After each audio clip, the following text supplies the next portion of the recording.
गिबियावनो बयखौबो बड' निउस इउटुब चेनेलनि गोदान खौराङाव बरायबाय। नोंथांमोननि थाखाय बे समाव माखासे खौरां लाबोदों।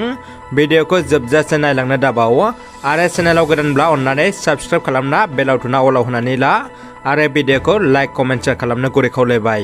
दानिया फैदो दिनैनि खौराङाव।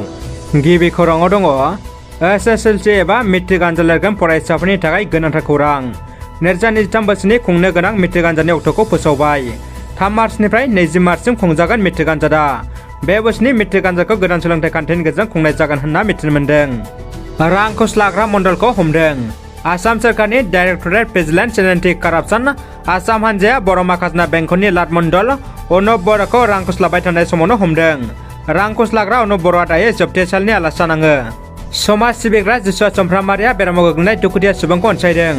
चिरां जिल्लानि सिङाव थानाय बामोनगाव गामिनि थागिबि सारा इस्लारि आरो निर्मल इस्लारि बिथांमोना गोबाव समनिफ्रायनो गोब्राब बेरामाव गोग्लैनानै राहा गोमाजाना थानायखौ बामोनगाव खायलाबारि गामिनि थागिबि समाज सिबिग्रा जिसुआ चम्फ्रामारि बिथाङा सानै गोब्राब बेरामिफोरखौ फाहामथाय होगासिनो दङ आरो दिनै बेरामिफोरनि न'खराव दावबायना दुखु सुखु खौरां लायो। बिथां जिसुआ चम्फ्रामारिनि बेबायदि बाख्नायथाव हाबा मावनायखौ सारा इस्लारि, निर्मल इस्लारि आरो बिथांमोननि न'खरनि सोद्रोमाफ्रा रोजा रोजा साबायखर बावदों। जोबोद दुखुनांथाव खौरां। बड'लेण्ड सोमावसारनाय मिरु बनसुनि दैदेनगिरिखौ गिथावना हामला खालामदों। मैया 7 दिसेम्बर बुधबार अदालगुरि डिस्ट्रिक्ट बनसुनि सुबुंगौमा हाबाफारियाव बाहागो लानाय बिथां बिमल बसुमतारी सेन्ट्रेल बनसुनि अर्गानाइजिं सेक्रेटारिखौ न'फारसे फैफिननाय समाव मोनानि सम 11:30 रिंगायाव भबानिपुर टलगेटआव गाज्रि रोखोमै गाग्लोबो। खोनानो मोननाय बायदिब्ला बिथांखौ बनसुनि बिबानगिरि महरै मिन्थिनायाव टलगेटआव थाग्राफ्रा लहानि रडजों खर'खौ थैजासिम बुखावनो नाजायो। जाथायखौ नुनानै जायगायाव थानाय पुलिसफ्रा नारा नाथानि गेजेरजों बिमल बिथांखौ दुथांफोरनि आखाइनिफ्राय सेख'ना लानानै बरपेटा मेडिकेल कलेज एन्ड हस्पिटालाव फाहामथाय होनो थाखाय लाङो।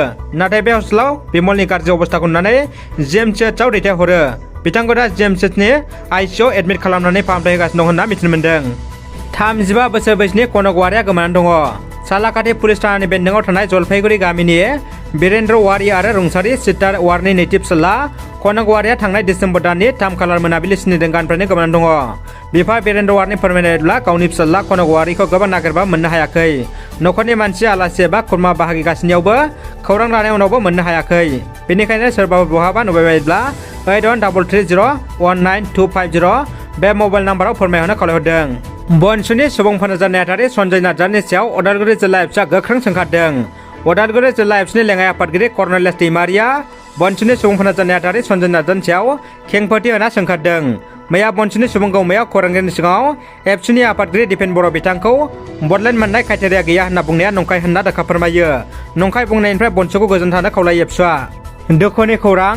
बिश्वनाथ जिल्ला गहपुर हालामनि सिङाव थानाय धनपुर गामिनि गहपुर हालामखौ हादान सिफायजेननानै रायजो जाफैजेननाय सासे राफोद समाज आरो धोरोम सिबिसुला थानेराम गयारि बिथाङा दिनै अराय समनि थाखाय जोबथाहांबोबाय। दानिया फैदो जोबथा खौराङाव। क'क्राझार आरएनबि रड अन्जना कमप्लेक्सआव ग्रेसेन्सियेल सुपारमार्ट शपिं मल बेखेवदों। प्रयासज्यति ब्रह्मनि बाख्नायथाव हाबा। गोजौ सोलोंथाइ एम.कम फोजोबखांनायनि उनाव सरकारि साख्रिखौ लामा नेजासे क'क्राझार सहरनि आरएनबि रडआव गोदान लुफुंनाय बिल्डिं अन्जना कमप्लेक्सआव ग्रेसेन्सियेल सुपारमार्ट शपिं मल बेखेवदों। क'क्राझार वार्ड नम्बर 8 नि थागिबि प्रयासज्यति ब्रह्मनि गोदानै शपिं मलखौ फुंबिलियाव बेखेवनो हायो सावथुन मुलुगनि फावखुंग्रि फुजि बसुमतारीया। बे हाबाफारियावनो बाहागो लायो बावखुंग्रि बिटिसि बियाबनि टिसिएलसिसिनि मासिगिरि सन्जय नार्जारिजों लोगोसे प्रयासज्यति ब्रह्मनि न'खरनि सोद्रोमाफ्रा।